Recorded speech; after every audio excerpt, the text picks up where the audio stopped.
गुजरात के भरूच में भारत आदिवासी संविधान पार्टी बनाने वाले छोटू वसावा ने भाजपा और इंडिया गठबंधन पर निशाना साधा। गुजरात के भरूच के झगड़िया में केंद्रीय गृह मंत्री अमित शाह की जनसभा के बाद छोटू वसावा ने भारतीय जनता पार्टी और साथ ही इंडिया गठबंधन पर जमकर निशाना साधा। छोटू वसावा ने इंडिया गठबंधन को ढक गठबंधन बताया, वहीं भारतीय जनता पार्टी पर भी कड़े प्रहार किए। भाजपना રાજમાં ગુજરાતમાં 40 વર્ષથી ભાજપ અહીં રાજ કરે છે। આ દેશના ગૃહપ્રધાનને ગઈકાલે ખબર પડી કે આદિવાસીઓનો વિકાસ થયો નથી, તો વિકાસની વાત કરવા માટે રાજપારડીમાં આવીને જે વિકાસની વાતો કરી, આપણે સ્ટેચ્યુ ઓફ યુનિટીની વાત કરવી જોઈએ એમને। ત્યાં આદિવાસીઓની દશા શું કરી છે તમે? સફારી પાર્ક બનાવીને શું દશા કરી ડેડિયાપાડામાં? કોરિડોર બનાવીને આખા દેશના આદિવાસીઓને કેવા પરેશાન કર્યા છે। નથી સિંચાઈની જોગવાઈ, નથી અમારા બજેટની જોગવાઈ, 5મી અનુસૂચિની જોગવાઈ। 6 અને 5 આ ભારતમાં લાગવો જોઈએ।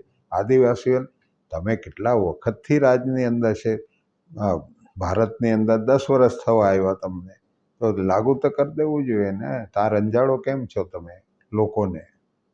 ને મલ્ટીનેશનલ કંપનીઓને લાવીને જંગલો સાફ કરવાના, એની જમીન પડાવી લેવાના, એ બધા તાઇફા તમે કરો। ગઈકાલે બધી કૂદીને વાત કરી આદિવાસીઓના વિકાસની।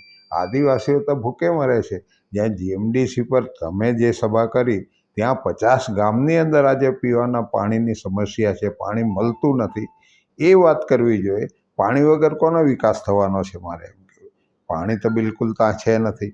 જીએમડીસીમાં ખોદીને પાણી તો તમે કાળ નાખ્યું છે બહાર, આ લોકો કેવી રીતના પીશે? એટલે આવી વાહિયાત વાતો કરીને ઠગવાની જરૂર નથી। અને ચૈતરને હરાવવો હોય તમે ત્યાં જાઓ ને, ડેડિયાપાડાની અંદર સભા કરો ને, એના 101,03,000 વોટ છે, એને તમારે ડાયવર્ટ કરવાની જરૂર છે ને તમારા તરફ। અહીં શું છે ઝઘડિયાની અંદર? અહીં તો અમારા વોટ જે 66,000 96,000 જે ગેરરીતિ કરીને અમને હરાવ્યા છે, એ તોડવાની લાઈન છે તમે, એટલે અહીં આવો છો। આ 2 જણના વોટ અહીં વહેંચાઈ જાય તો બાકીના જિલ્લાઓમાં એમને વોટ મળે, એનું આ પ્લાનિંગ છે। તમે આદિવાસીઓનો વિકાસ ક્યાંથી કરવાનો? વિકાસ કરવાના હોય તો મણિપુરની અંદર કરો ને। આટલા બધા આદિવાસીઓ ત્યાં મરી રહેલા છે, ગોળીબાર થઈ રહેલા છે, એનું માંસ બનાવીને ખાઈ જાય છે। નાગાલેન્ડની વાત, ત્યાં તમારા પર બિલકુલ વિશ્વાસ નથી, ત્યાં લોકોએ 6 જિલ્લાની અંદર એક પણ વોટ નથી આપ્યો। તમને શરમ લાગવી જોઈએ, એ બી આદિવાસીઓ છે ને, તો કયા આદિવાસીના વિકાસની વાત અહીં કરવા માટે આવ્યા છે?